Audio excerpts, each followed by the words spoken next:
welcome one more time to a brand new episode of Women Winning at Work. And today my guest is Vitoria Rojas. And I've known Victoria for a while, and I know her through this organization, South Florida Tech, that we both belong to, where she's been doing some amazing work with the Women in Technology group within South Florida Tech. And she's currently a software engineer and also an instructor. So Victoria, why don't you introduce yourself to our audiences? Hi, everyone. My name is Vitoria Rojas. I'm an instructor and a software engineer at Boca Code.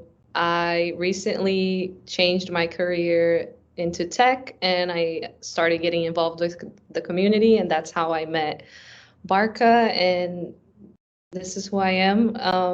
I'm happy to be here today speaking. Okay, well, thank you so much. And just for our audiences, we did have a false start, so we had to start over again. I'm not going to go into why, but it's a funny story. So my first question for you, Victoria, is your origin story. So as a lot of people, all of my audiences know, but you might know as well, I am a big comic book geek, and every superhero has a origin story. And I would love to, you mentioned you just moved to tech, so I'd love to hear your story. What is your origin story? What did you do as a child? What did you want to grow up to be, and how did you end up here? So originally, I moved here to United States when I was 9 years old. So I am an immigrant from Brazil. That's where I was born, and I moved here to South Florida. I didn't speak any English. It was a struggle because my family didn't speak any English either. I was really lost at that time as a child. I think I cried for the first 6 months that I lived in America because I just couldn't understand why we were here. A few years passed. Obviously, I started to love this country and started to make friends and get involved with the community. I loved going to church and volunteering. I was a person that I was always interested in community work. I think I started volunteering at church at 14 years old, and it wasn't because my parents forced me. It was that I actually wanted to do it, and I think that I really like giving back. That's definitely part of my story. And I was always interested in science. I think by ninth grade, I already knew that I wanted to be a woman in science, that I wanted to be in STEM, that I wanted to work in science because it was interesting to me. But I did want to become a doctor. So that was my original, plan. I want to be a doctor. I want to go to med school. And in high school, I went and I started volunteering at hospitals. I did a program in high school also that was for nurses. So that's where I started my journey into STEM. So I got into FAU, Florida Atlantic University, 2015, and I was a pre-med student in college, and I decided to major in neuroscience because I've always been interested in the brain. So I have a degree in neuroscience from Florida Atlantic University with a minor in psychology because that's also something that I started to become passionate. Psychology, how people thought, how people think. And from there, I also volunteered at Eat for Tomorrow, which is a local, not Eat for Tomorrow, Boca Helping Hands, which is a local nonprofit that gives back to homeless. Like I said, that's my thing. I've always liked volunteering, and that was an organization that I really liked. And then by the time I started finishing my degree in college, I was really lost as a professional because I started volunteering and shadowing doctors, and I kind of started to realize that wasn't going to be my path, that I didn't really like how things were being done in medicine. But I really still wanted to be in science and be involved and be a woman in STEM. So I kind of hit rock bottom. Like last year, I graduated from college. I was, and it was in the middle of COVID. I didn't have a graduation, so I didn't celebrate that victory that took me 5 years. And I was just really upset, and I couldn't find a job. I tried to get into laboratories and become a lab assistant. It just closed doors all over. And I was the first one in my family to go to college, so I'm also a first generation student. And to me, that was just a slap in the face because my whole family was counting on me to, get a degree, become someone that has an actual career. And I just felt really, really disappointed in myself, even though I had accomplished a degree. So I started to think about what else I could do that would involve me still working in science, in technology, in math, just being, in STEM. So that's when I started to look into technology. I saw that I was really good at my computer. I was really good at doing things. I was really good at Googling, which if you don't know, that's something you have to be good at when you're a software engineer. And that was me. I was always on my phone. I was always on social media. Like I love Instagram. I love technology growing up. I played video games. I am the youngest child out of three.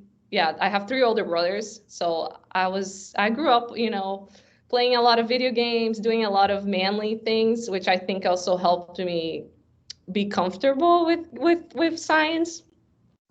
So I applied. So I knew I wanted to go to a boot camp, and that was what I knew I needed. I didn't want to go back to college and do another 3 years. I didn't want to get my master's at that time. I just wanted to start working.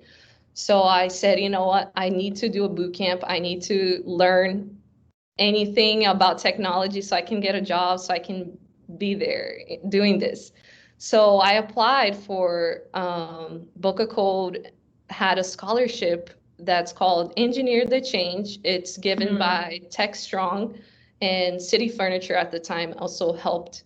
And I won. I was one of the recipients. I got a $10,000 scholarship. Nice. I couldn't believe that was happening to me. I never won anything in my life. And it was just that big sign that was like, yeah, this is for you. You're supposed to be doing this. And I did the program. I was one of the first ones to start getting CEOs from companies to get interested in the people in technology right now. They have. So you were saying you were one of the first people the CEOs? You said something about CEOs. So I was one of the first people that a lot of the local, CEO from Bundle IQ, he was really interested in me as a candidate. Some people from Modernizing Medicine, which is a local company, started to reach out to me while I was still in the program. And that's where I was really getting overwhelmed because I just didn't know why people were so interested in me. From a year ago, I was getting no interviews, nobody wanted to hire me.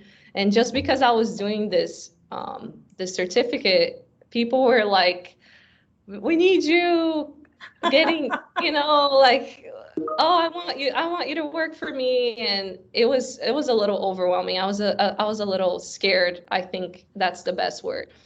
But, I ended up graduating. It was amazing. I learned a lot, and now I am here. I'm an instructor, an assistant instructor, because, I'm still learning, but I am working under these amazing senior developers, and I love that I'm the only woman here. So it kind of, what I like about that is that the women students that we have, they have someone that they can reference, because it's something that I also had.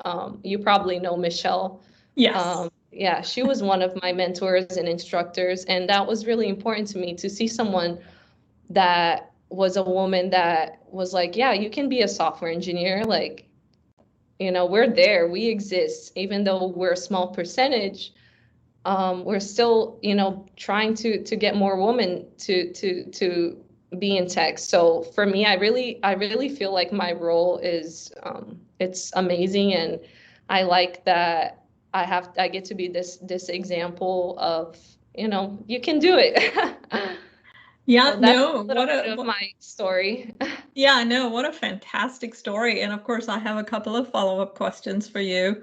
So yeah, it's so interesting. I don't know if you know this, Victoria, but I'm also a first-generation immigrant. I was slightly older when I immigrated here, so no crying for me. But still, that's a fantastic story. And then also, being the youngest of four kids, being the first person to go to university, and kind of, arriving at this place where, you thought you wanted to do something. Um, what do you think it is? I know that you wanted to pursue sciences, but did you choose doctor just because like that was the most popular thing in STEM that you knew about?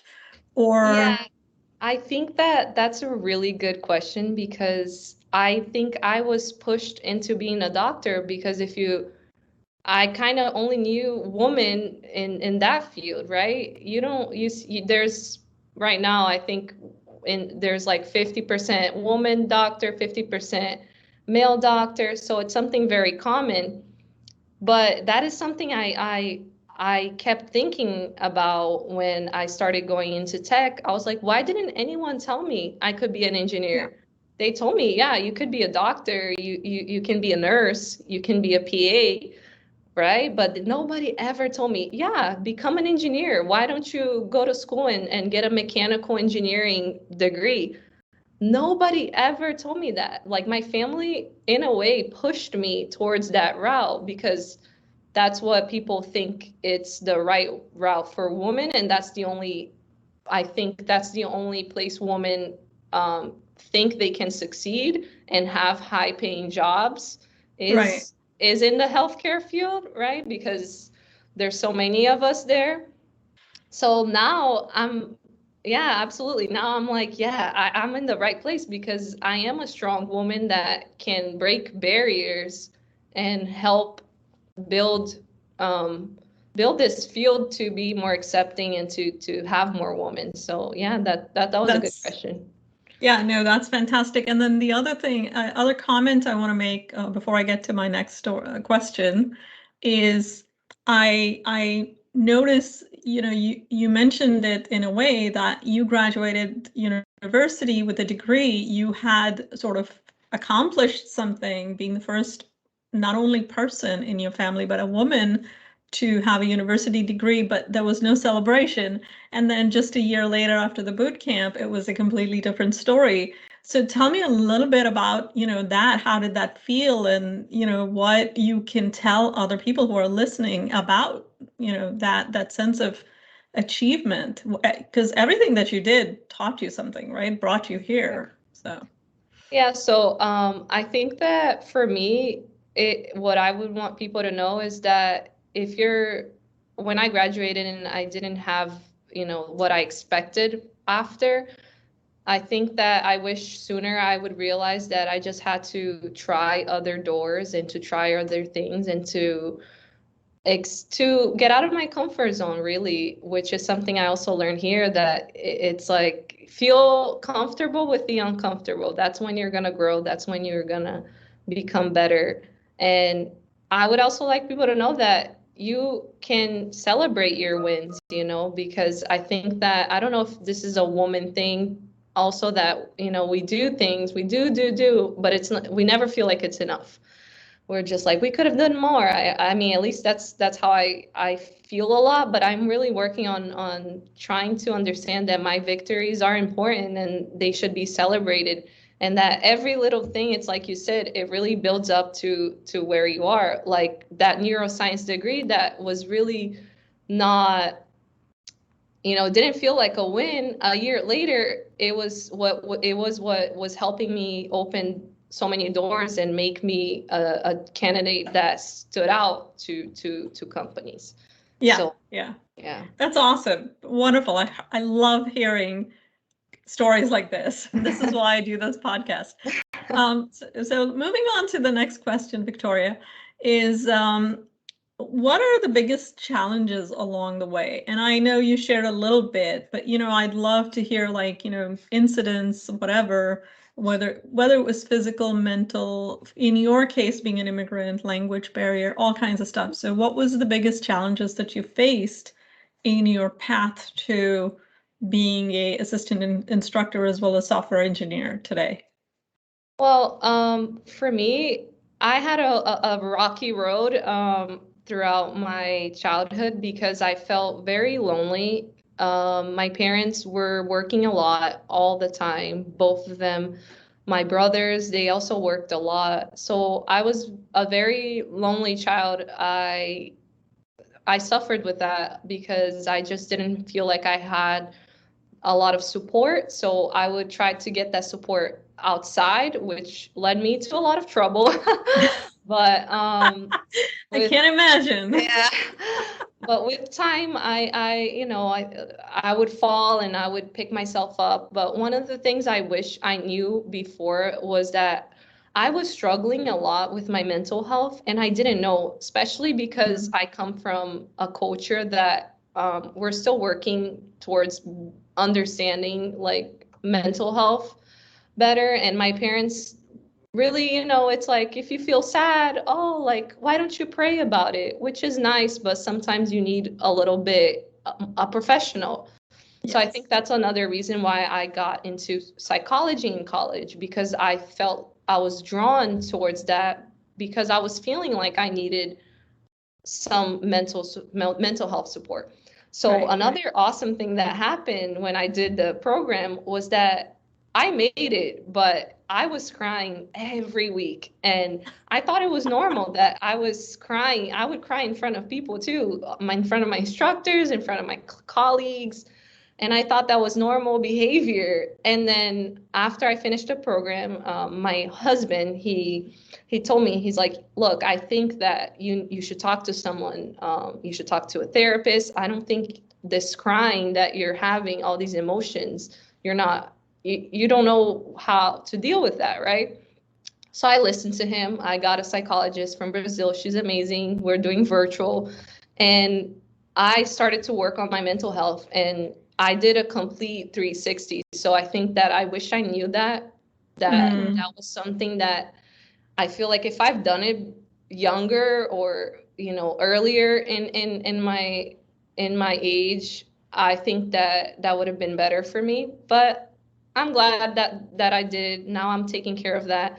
And it's definitely something too that I want to make sure that people understand that it's okay and it's not taboo anymore, to take care of your mental health, especially coming from a neuroscience degree. It all connects really, and your physical and your mental is as important. So for me, that was a struggle that I didn't know I had. I didn't know I had these needs that needed to be taken care of, and it's something that I definitely think that made me better once I recognized and got through it.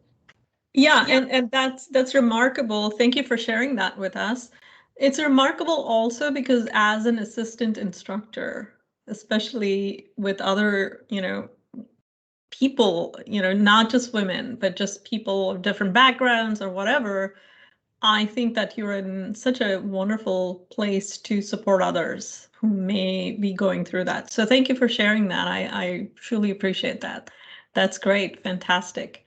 So the next question is, we talked a lot about challenges and struggles and downs. And so I'd love to hear what's the best part about being who you are, being Vitoria Rojas, being a first generation immigrant, being a woman in a tech space. What's the reward? What's the celebration? I think that it really transitions well into what you said too with the struggles, because having the background that I have, I appreciate things so much. And being me, I love helping, I love learning, and I'm celebrating all of the things that I built throughout the years. And now I guess I'm collecting, I don't know if you know, like when people say like you plant and then you collect what you planted. That's something my mom says a lot. That's what I'm celebrating right now. I'm really enjoying my career right now, actually having a career that I didn't think I was gonna have. If you talked to Vitoria a year ago, she was like, "Oh, there's no way." Like, I was really lost. In a matter of like 1 year, everything really changed for me. And now I'm just really appreciating taking the time to love myself, to love what I do, to be this positive influence too, that I think it's important, especially in a boot camp. Things are a little can be stressful for students. So Yes. I'm just trying to give back. I am also participating in this I think it's called virtual mentoring. I actually don't know the full name. It's virtual mentoring program through Miami-Dade College, where I mentor other women. So I'm really happy to be doing that. That's another thing that I got from Tech Hub, actually. Um, Yeah, no, that's fantastic. yeah, that's what I love about Tech Hub. It's, you connects you with a bunch of people, and I got this awesome feedback this week from someone from that program, the Miami-Dade program, telling me that she loves my insight in Slack, and to me that was really a win, that I am in the right place. I am in the right direction, and that I am building this community in South Florida and being a part of that. So I'm celebrating that. That's fantastic. And yeah, you're right. I think that a lot of times, um, and I've noticed it in the women community, but maybe it is true for men as well, but we forget to celebrate our wins. You're right. Yeah. And every time there is something that we finish, we're so quick to jump on what's next and not take the moment to enjoy. So I love that. Love that you're giving back to the community. Yeah. So great. Um, the next question I have for you is, if you were to talk to, and I think maybe we touched a little bit about it, if you were to talk to the 9-year-old you who just immigrated here, or maybe the 15-year or 14-year-old who was volunteering in churches and doing all that stuff, if you had to give, or even like just graduated, if you had to give advice or anything you wanted to say to them, or even to our audiences, what is it that would be most profound? And what would you have loved to hear? I think that I would have loved to hear is that keep doing what you're doing. That you might not see the results immediately. It's like going to the gym. You don't see the results, you don't go to the gym one day and then you become buff, or you have the best body. It takes time, and I wish I knew that it takes time to I was someone very anxious growing up, and I just didn't see that I was slowly building to be where I am today. And my advice would be to keep doing what you're doing, to keep trusting the process. And if you're putting in the work, you're going to see the results. It might take longer, but it's your journey, and our journey is ours. It's not, don't compare yourself to anyone. And if you change your mind throughout your journey, which is what I did, it's okay. Nobody's gonna, be upset, because what's best for you at the end Yeah. of the day. So that would be my advice. Just keep going. If you have to change things along the way, that is absolutely fine, as long as you're content and happy, and see, knowing that the effort eventually will show. So Yeah. I wish I knew that.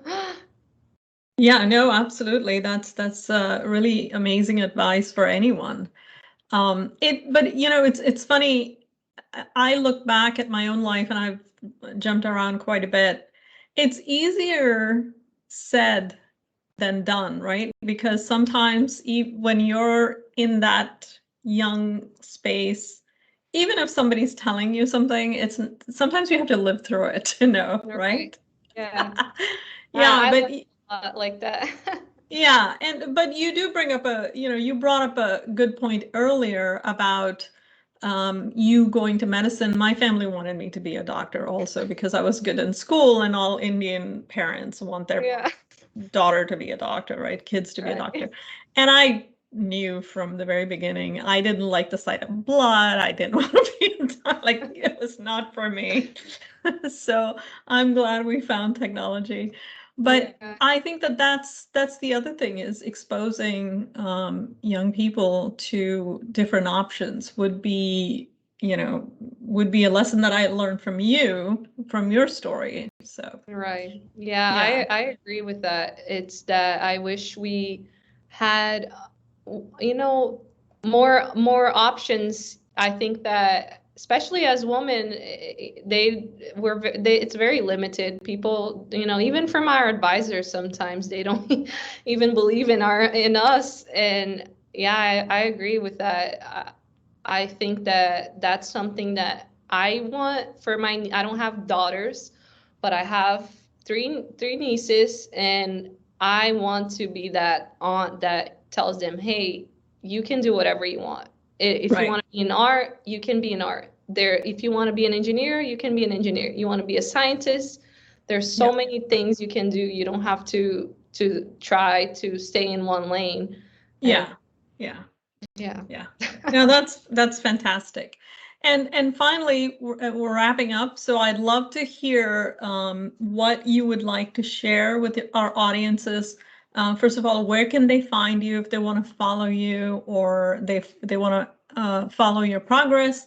Also, if they want to support any of I know you do a lot of volunteering efforts, where can they find you? So, if you want to follow my story, my journey, definitely on LinkedIn. It's Vitoria Rojas. That simple. And I would like to also, give a big shout out to Tech Hub, because I think that they were a big part of my story, and they are connecting me with so many people in the community. So I'm definitely very involved in all of their events. I try to participate as much as I can. Also, where I work, Boca Code, we're also trying to build a community here, and we want people to be interested in technology, woman of color, man, whatever you are. Yeah. This is a great space for anyone. And yeah, another shout out for Boca Helping Hands. They're an awesome nonprofit community that gives back to the local. So that would be my three. Yeah, no, fantastic. So thank you so much for being here. And thank you, Victoria. Victoria, sorry. I keep calling you Victoria. It's okay. Victoria, thank you. You have such an inspiring story. You really do. And I hope that you come back to the podcast, and we'll do more sessions, and we'll talk about other things that you're passionate about as you grow. And, looking forward to working with you in the tech space, as well as the local women in technology space. So thank you for being here. Thank you. Thank you so much for creating this space, for me to share. It's awesome that what you're doing too. It's very inspiring. Thank you so much. It's my pleasure. And I'm telling you, this is a very selfish thing that I'm doing, because I get to hear all these amazing stories, and I'm at the end of the day, I'm inspired by them. So Aw. it's a very selfish act that I'm doing. So yeah, you're very, very welcome.